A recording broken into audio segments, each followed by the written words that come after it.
turabashuhuje abateze amatwi ibiganiro bya Channel Jom Sport Focus TV. Ndabaramukije mwese aho muri muva mukagera mukunda ibiganiro bya Jom Sport Focus TV. Aka kanya iki gitondo rero twaje kubagezaho amakuru agezweho ya siporo utasanga handi usibye kuri Channel Jom Sport Focus TV.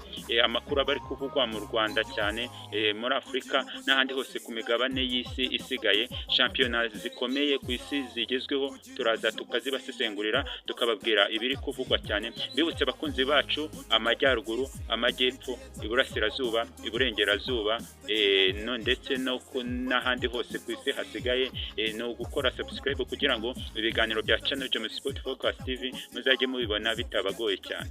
Amakuru yacu agezweho ya siporo bakunzi badukurikiye cyane, reka tuyahere mu Rwanda. Mu Rwanda rero habaga umukino ukomeye cyane, ni umukino wari ukomeye cyane wahuje ikipe ya APR FC ikina n'ikipe ya Musanze kuri Kigali Pele Stadium. Umukino waje kurangira ikipe ya APR itsinze ikipe ya Musanze ibitego 2-0. Match itari yoroshye cyane, match rwose yaje kwitwara, match ikipe ya APR yaje kwitwara neza bituma ikomeza kuzamuka ku rutonde rwa shampiyona y'u Rwanda. Ubu ni iyo kipe ya mbere, nyuma yuko ikurikiwe n'ikipe ya Al Hilal n'ikipe ya El Merreikh. Ikipe ya APR ni ikurikira yaje kuba ibyitwaramo neza. Wakwibaza ati ibitego byatsinzwe nabande? Ibitego byatsinzwe n'abakinnyi n'umukinnyi bita Watara ukomeje kuyifasha neza cyane. Umukinnyi Watara aza kwitwara neza. Igitego cya kabiri kiza gutsindwa n'umukinnyi bita Hakimu Kiwanuka, nawe aza kwitwara neza cyane, aza kuba ayifasha guterekamo igitego cya kabiri. Akunze ba Channel Jom Sport Focus TV rero amakuru agezweho rero reka tuyakomereze mu mikino yakomezaga cyane. Nta yindi ni shampiyona ya Premier League yazaga kuba ikomeza cyane, aho match zagendaga zikinwa ku bwinshi cyane. Ngira ngo match zabaga rero zari zikomeye cyane. Ikipe ya Chelsea kuri Stamford Bridge ku kiraro yakiraga ikipe ya Newcastle United. Byaje kurangira rero ikipe ya Newcastle ifashe Chelsea icishaho ikinyafu, iravuga ati Chelsea ikipe ya PSG yaje kubigucishaho ikinyafu, natwe nturi butuve mu nzara. Iza kwitsinda igitego 1-0. Igitego cyatsinzwe n'umukinnyi bita Anthony Gordon, aza kuba yiterekamo igitego 1-0.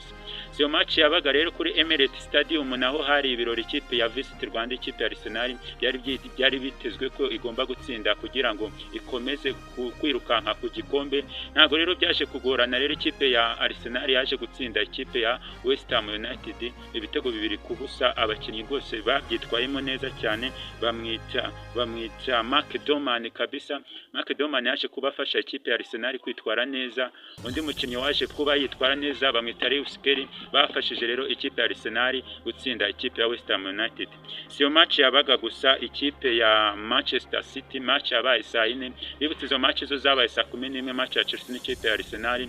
Saa 4 rero hari hateganyijwe umukino wa Manchester City yakiriwe n'ikipe ya West Ham United. Match rero yaje kurangira ari igitego 1-1.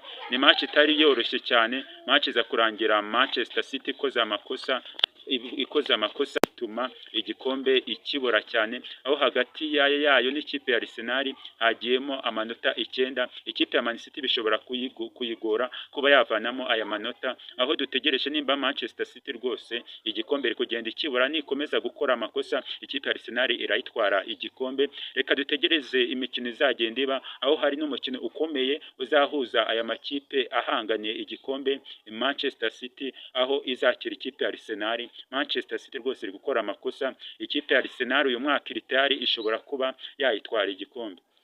Reka dukomeze dimanche rero ku cyumweru habaga izindi match zikomeye cyane. Ikipe ya Manchester United yazaga gukina n'ikipe ya Aston Villa, biza kurangira ikipe ya Manchester United itsinze ikipe ya Aston Villa ibitego 3-1. Ibitego byatsinzwe na Bryan Mbeumo, ikindi gitsindwa na Hakunya, ikindi gitsindwa n'umukinnyi Bruno Fernandes wafashije ikipe ya Manchester United gukomeza kwitwara neza.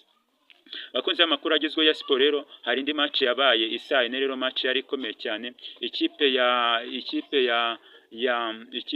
ya Liverpool kuri Anfield Road yakiraga ikipe ya Tottenham Hotspur. Biza kurangira ikipe ya Liverpool ikoze amakosa iza kunganya n'ikipe ya Tottenham Hotspur igitego 1-1. bikaba rero byatumye ikipe ya Liverpool biyibuza cyane kuba yakomeza kwitwara neza nyine mu ikipe enye za mbere byabashije kuba bituma Liverpool ikomeza kuba iha andi makipe kugira ngo ayirye isataburenge.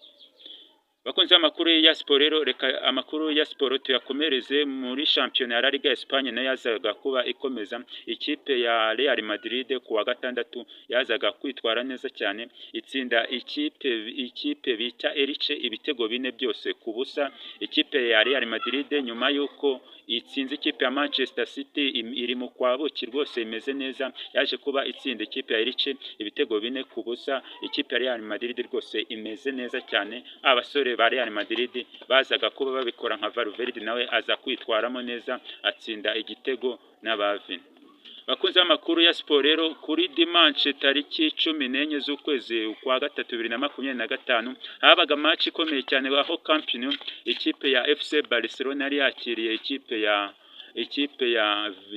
ya Sevilla. Biza kurangira ikipe ya FC Barcelona itsinze ikipe ya Sevilla ibitego 4 byose kuri kimwe. Match rwose yorohereye ikipe ya FC Barcelona, biza kurangira nk'abakinnyi bitaba Rafinha, Gavi yitwaye neza cyane bagenda baterekamo, bituma ikipe ya FC Barcelona ikomeza kuba yazatwara igikombe. Nubwo hari match zitoroshye cyane zizagenda ikina, nka match izakira ikipe ya Newcastle United na match muri weekend izakina n'ikipe ya Atletico Madrid. Ikipe ya FC Barcelona rero byayifashije gukomeza kwirukanka ku gikombe, aho ubu tuvugana iyoboye urutonde rwa shampiyona ya La Liga.